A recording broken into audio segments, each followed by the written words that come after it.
Donc, si vous avez ce passage que nous avons lu ouvert devant vous, ça serait utile pour suivre. Aujourd'hui, nous allons baptiser un jeune homme, Nazim.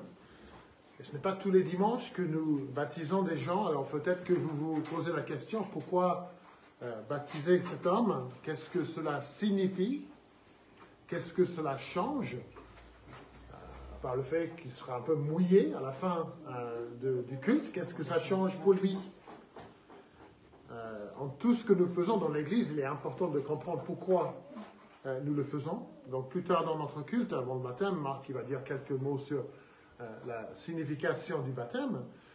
Et moi je vais étudier avec vous ce passage qui parle des baptêmes de deux personnes, de deux familles. Ce n'est pas uniquement deux personnes, mais c'est des baptêmes des familles. Celle de Lydie et celle du geôlier. Mais à vrai dire, le passage dit très peu sur les deux baptêmes. Dans ce passage, il s'agit plutôt de ce qui se passe avant les baptêmes et puis après les baptêmes. Et le baptême ce matin, ça aura lieu dans quelques secondes. Et cela représente beaucoup de choses, mais on veut penser aussi à ce qui s'est déjà passé avant et ce qui se passera après, ainsi que la signification du baptême. Et en voyant cela dans le passage avec Lydie et le geôlier, ça nous aidera à voir, nous aussi qui avons été baptisés, ce que ça signifie pour nous, l'avant et l'après.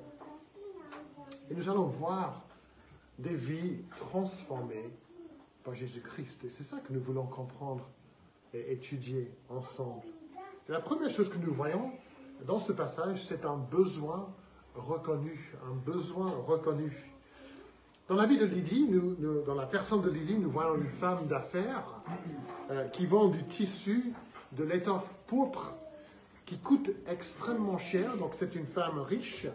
Nous savons qu'elle gagne bien sa vie, car elle a une maison qui est suffisamment grande pour accueillir l'église de Philippe et pour accueillir l'équipe missionnaire. Mais malgré sa fortune, cette femme d'affaires prospère, reconnaît qu'il y a un manque. Les enfants, si vous faites l'activité, ça c'est le premier mot dont vous avez besoin, il y a un manque dans la vie de cette femme.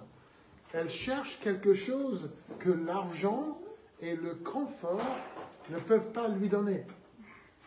Elle reconnaît ce que Blaise Pascal a appelé le vide en forme de Dieu à l'intérieur de tout homme. Elle a ce vide. Et en cherchant à remplir ce vide, elle devient croyante. Elle croit en Dieu. Le verset 14 nous dit qu'elle craint Dieu. Et c'est son habitude de se réunir avec d'autres femmes pour, les enfants, pour prier. Ça, c'est la deuxième question. Elle se réunit avec elles pour prier au bord de la rivière. Et donc, il est clair qu'elle reste sur sa faim. Oui, elle est croyante, mais elle ne connaît pas Jésus-Christ. Elle ne connaît pas encore Jésus-Christ. Et elle est présente ce dimanche-là pour écouter l'apôtre Paul. Et nous pouvons être quasiment sûrs, même si le texte ne le dit pas, parce que nous connaissons Paul, nous connaissons ses messages, nous pouvons être quasiment sûrs qu'elle aurait entendu l'évangile de Jésus-Christ, peut-être pour la première fois. Elle a un besoin et elle le sait. Et dans l'exemple du geôlier, le fait qu'il reconnaisse ses besoins, c'est bien évident. On ne connaît rien de son arrière-plan spirituel. Il s'agit probablement d'un ancien soldat romain, un homme cruel qui a mis Paul et Silas dans des conditions misérables à l'intérieur de la prison. Et les geôliers romains n'étaient pas connus pour leur gentillesse et leur douceur. Mais celui-ci, dans un moment de détresse immense, il reconnaît son besoin et il pose une question fondamentale. Que faut-il que je fasse pour être sauvé? Que veut-il dire quand il dit sauvé? Je ne pense pas qu'il voit que sa vie est en danger. Il avait pensé que sa vie était en danger au début. Il l'avait pensé. Il avait pensé, mince, il y a un tremblement de terre, les portes sont ouvertes, les prisonniers ont sûrement quitté la prison, là, je suis en difficulté. Et ils voulaient se tuer. Parce qu'ils croyaient qu'en fait, de toute façon, quand les autorités apprennent que tout le monde est parti, ils vont me tuer. Donc là, ils pensaient que sa vie était en danger. Mais Paul l'a rassuré. Non, on est tous là. Donc, il ne s'agit pas de sa vie en danger quand il parle d'être sauvé. En posant cette question, le geôlier reconnaît un besoin spirituel. Il reconnaît son péché et le jugement de Dieu que son péché mérite. Il voit qu'il est éloigné de Dieu. Il se rend compte de la colère, du jugement de Dieu qui reste sur lui à cause de son péché. Et de ce que nous connaissons de Paul et Silas, nous pouvons être sûrs que ces deux missionnaires lui auraient parlé de son besoin spirituel. Mais est-ce qu'il a entendu? Est-ce qu'il a bien écouté? Est-ce qu'il a accepté ça avant? Je ne crois pas. N'oubliez pas ce que ces deux hommes étaient en train de faire au milieu de la nuit, verset 17. Ces hommes sont les... n'oubliez pas aussi ce que la jeune femme avait dit au sujet de Paul et Silas, verset 17. Ces hommes sont les serviteurs du Très-Haut, du Dieu Très-Haut, qui vous annoncent la voie du salut. On aurait sans doute dit ça au geôlier. Pourquoi est-ce qu'ils sont là? Qu'est-ce qui se passe ici? Il aurait entendu les prières et les chants de ces deux hommes. Il aurait vu leurs témoignages. Ils avaient été battus à 2 doigts de la mort. Ils se trouvent dans des conditions affreuses. Ils souffrent énormément, mais ils sont en train de louer et d'adorer Dieu et de prier. Et de tout ce qu'il a vu, tout ce qu'il a entendu, il nous semble que Dieu s'en sert pour lui montrer son besoin spirituel. Et nous, ce que nous voyons dans la Bible, c'est que notre propre expérience, c'est que le premier pas vers Jésus, c'est quand on reconnaît son besoin spirituel. Souvent, quand je parle avec les gens, vous aussi sans doute, au sujet de Jésus, on entend la réponse, mais je ne vois pas mon besoin. Je n'ai pas besoin de lui. Je n'ai pas besoin de Jésus. Mais ça me rappelle l'histoire vraie, malheureusement, des passagers à bord du Titanic qui refusaient de croire que le bateau allait couler. Ils n'ont pas vu le besoin des chaloupes de sauvetage. Dans la première chaloupe, il y avait de la place pour 65 personnes. Il y en avait 28 à bord. Parce qu'ils n'ont pas reconnu leurs besoins. Mais la Bible confirme que le plus grand besoin de chaque être humain, c'est qu'on est sous le jugement de Dieu, contre notre péché, et qu'on a besoin, les enfants, on a besoin numéro 4, on a besoin d'un sauveur. On a besoin d'un sauveur. Nous méritons la condamnation de Dieu à cause de notre péché. Personne ne peut dire, moi je n'ai rien fait pour mériter cette condamnation. Tous, nous avons ce besoin d'être sauvés de cette condamnation, avoir cette relation avec Dieu restaurée. Voilà pourquoi le geôlier dit, que faut-il faire pour être sauvé? Mais nous, qu'est-ce qui peut nous révéler notre besoin? Certaines personnes se rendent compte en lisant la Bible, en entendant la parole prêchée. C'est comme ça qu'on se rend compte de notre besoin. Cela parle à notre conscience, à notre cœur, de sorte que nous soyons pleinement convaincus de notre besoin. Dans le cas de Lydie, nous notons que Dieu lui-même est à l'œuvre dans son cœur. Nous lisons au verset 14, « Et le Seigneur lui ouvrit le cœur pour qu'elle s'attache à ce que disait Paul. » C'est le Seigneur qui est à l'œuvre dans son cœur. Dieu se sert de la parole lue et prêchée, expliquée pour convaincre du besoin. Pour d'autres personnes, c'est peut-être le témoignage des autres. Ils voient une vie de paix, de joie, une vie qui témoigne de l'amour et de la grâce de Dieu. Et ça sert à donner le désir de le connaître. Pour d'autres personnes, Dieu se sert des crises, des tremblements de terre, on pourrait dire. Ça peut être la maladie, la déception, la mort d'une proche. Et Dieu se sert de ces tremblements de terre pour nous ouvrir les yeux à notre besoin spirituel. Nous sommes là ce matin pour baptiser un jeune homme qui a reconnu son besoin spirituel, qui a reconnu ce vide dans sa vie. Et le Seigneur lui a souverainement ouvert le cœur afin qu'il accepte la parole, ce que disait la parole de Dieu sur lui.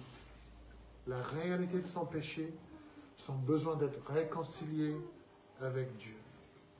Et cette prise de conscience l'a poussé à chercher plus loin, à chercher Dieu, à chercher à être réconcilié avec Dieu. Et c'est vrai que nous tous, nous pouvons avoir toutes sortes de besoins dans notre vie. Mais le besoin le plus grand, le plus important, c'est ce besoin d'être réconcilié avec Dieu.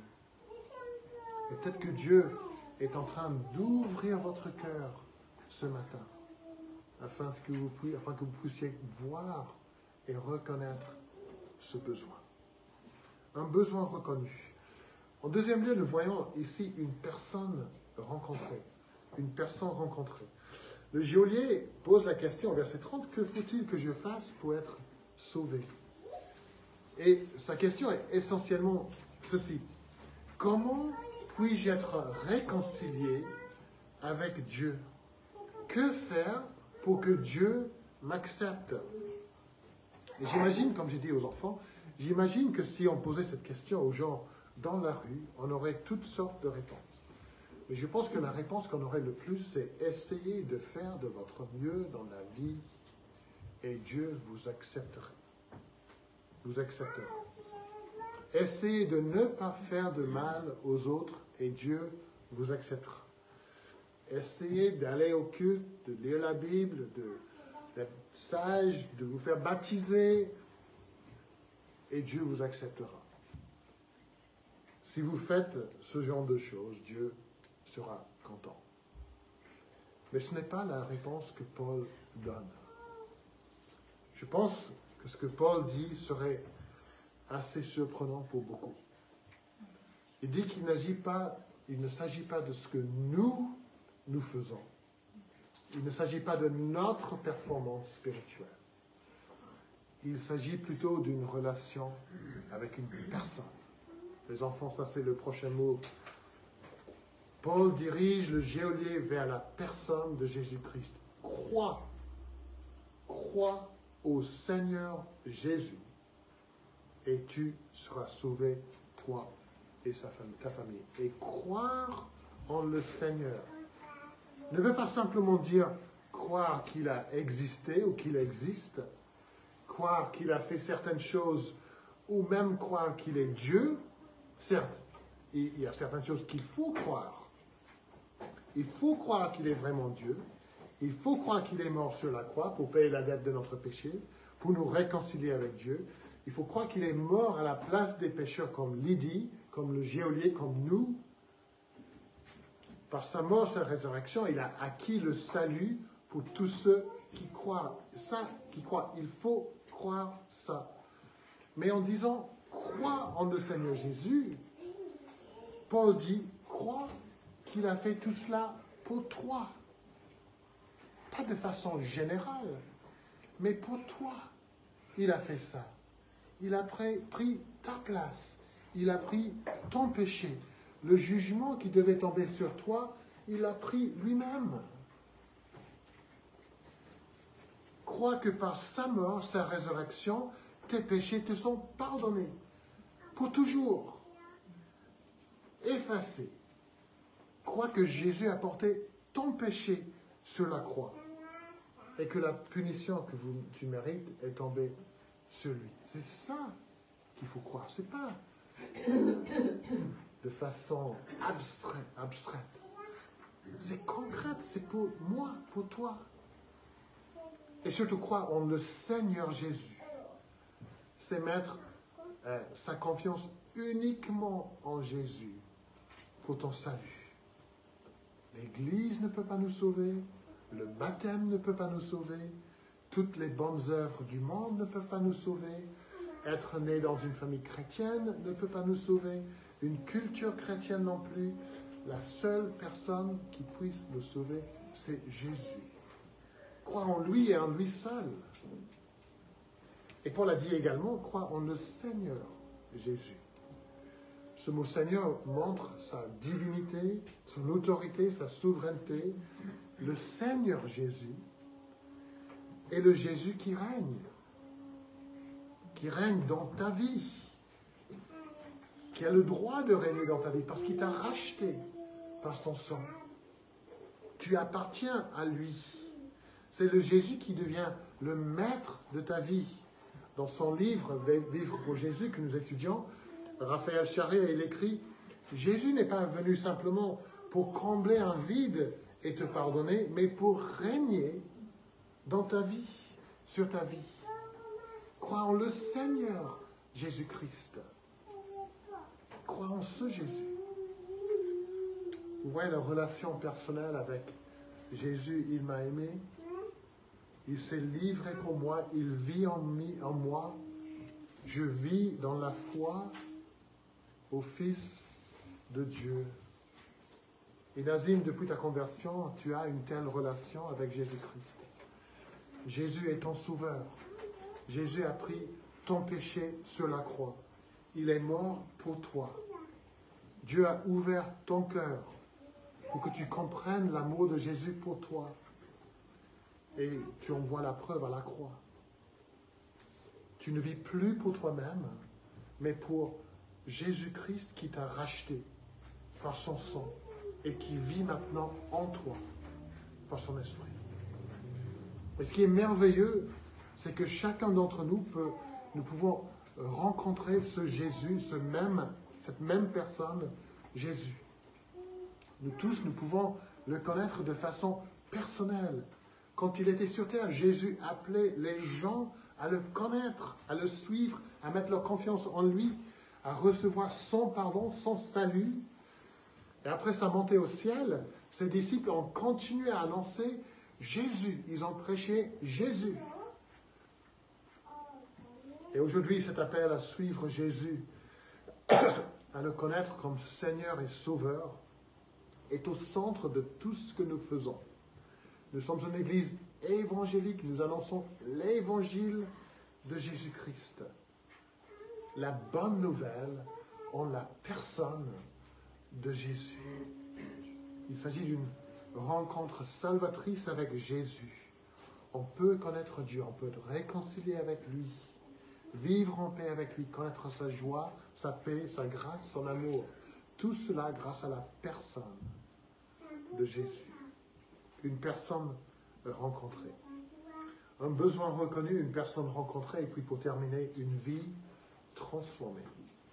Une vie transformée.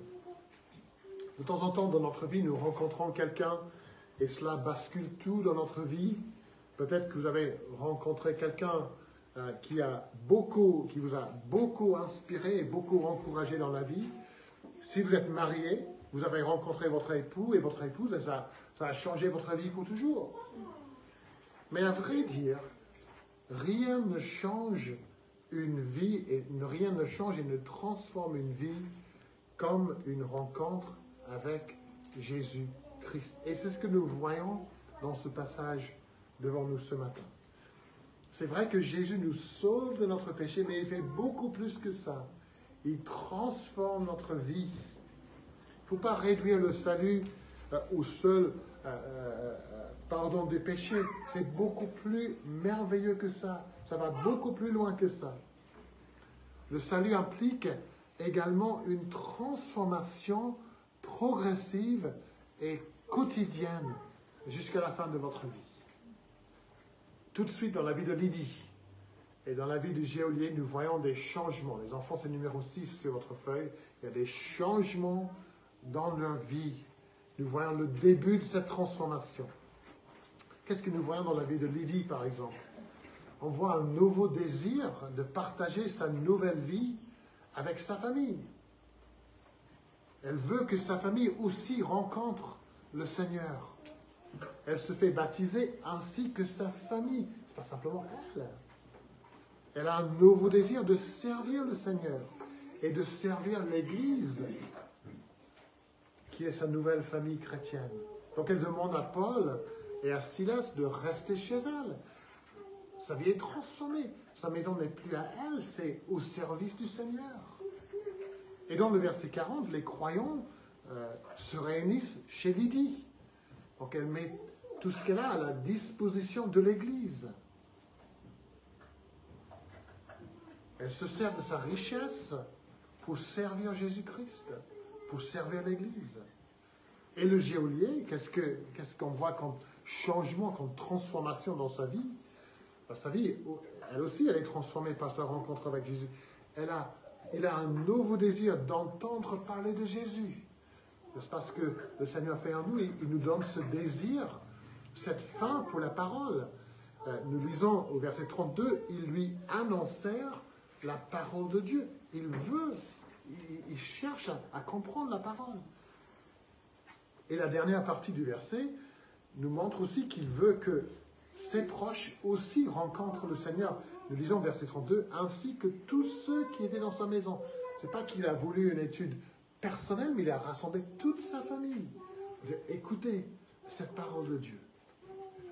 On peut imaginer qu'en rentrant chez lui, la réaction de sa famille, pourquoi il rentre à 7 heures de la nuit, pourquoi il y a des prisonniers avec lui, mais il fait venir tout le monde ensemble, sa femme, ses enfants, peut-être ses parents, ses frères, ses sœurs, ses serviteurs, on ne sait pas quoi.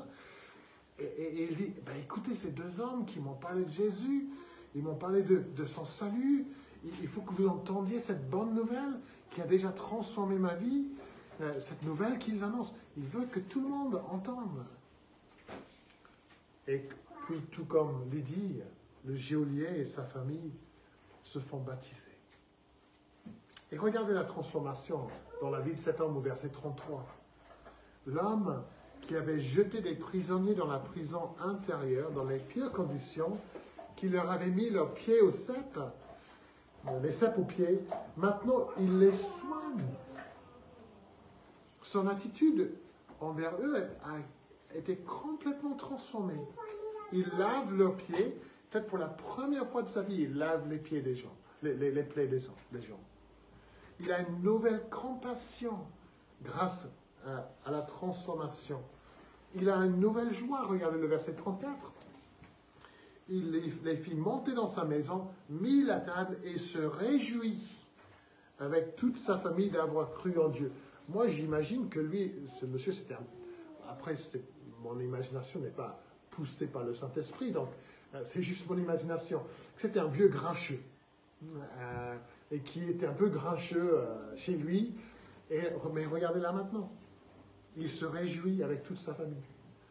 Cette transformation qui a lieu grâce à cette rencontre avec Jésus. C'est un homme nouveau. Et Paul écrit dans 2 Corinthiens 5, verset 17, « Si quelqu'un est en Christ, comme Lydie, comme le geôlier, comme Nazim, comme vous qui êtes en Christ, il est une nouvelle création. » Les enfants, c'est numéro 7. Il est une nouvelle création. Les choses anciennes sont passées. Voici, toutes choses sont devenues nouvelles. Nous avons lu au début de notre culte, en Jésus-Christ, nous avons un cœur nouveau. Un nouveau but dans la vie. Nous vivons pour lui, pour le servir, pour l'adorer, pour le faire connaître.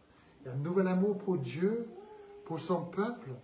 Un nouveau désir, nous voyons dans ce passage, de servir dans l'Église, au sein de la famille dont on fait partie. On n'a plus du tout les mêmes priorités, plus les mêmes motivations. Il y a une transformation radicale qui a lieu suite à une rencontre avec Jésus. Et ceux qui connaissent Nazim peuvent témoigner de comment il a rencontré Jésus et comment Jésus l'a transformé et l'a changé. Nazim pourrait nous parler de comment Jésus lui a changé son cœur. Il pourrait témoigner de son amour pour Jésus, son désir de le servir, de le glorifier. Et Nazim, Dieu a commencé quelque chose en toi, une œuvre de transformation, et cette transformation continuera. Je parle à tout le monde aussi qui est en Christ. cette transformation continuera jusqu'à la fin de votre vie. Dieu t'appelle à faire mourir le péché en toi, à te consacrer, à vivre selon ta parole. Il fait ça pour nous tous. Il t'appelle à le servir, à servir dans son Église. Et quelquefois, cette transformation, c'est un processus douloureux. Ça peut faire mal. Il faut t'attendre à ça. Mais le but de ce que Dieu fait en toi, de ce que Dieu fait en nous, c'est de nous rendre plus comme Christ. Alors, quand on sait que le but final, c'est ça, on est prêt à passer par la douleur. Parce qu'on sait que c'est la volonté de Dieu de nous rendre plus comme Christ. Et puis Paul écrit à l'église ici à Philippe, avec Lydie, avec le geôlier, il écrit dans Philippiens 1, « Je suis persuadé que celui qui a commencé en vous cette bonne œuvre la rendra parfaite pour le jour de Jésus-Christ. » Oui, nous avons notre responsabilité, mais c'est l'œuvre de Dieu, après tout. Un besoin reconnu, une personne rencontrée, une vie transformée. Nous venons de voir ce que Jésus a fait dans la vie de Lydie et de Geôlier, ainsi que dans la vie de Nazim.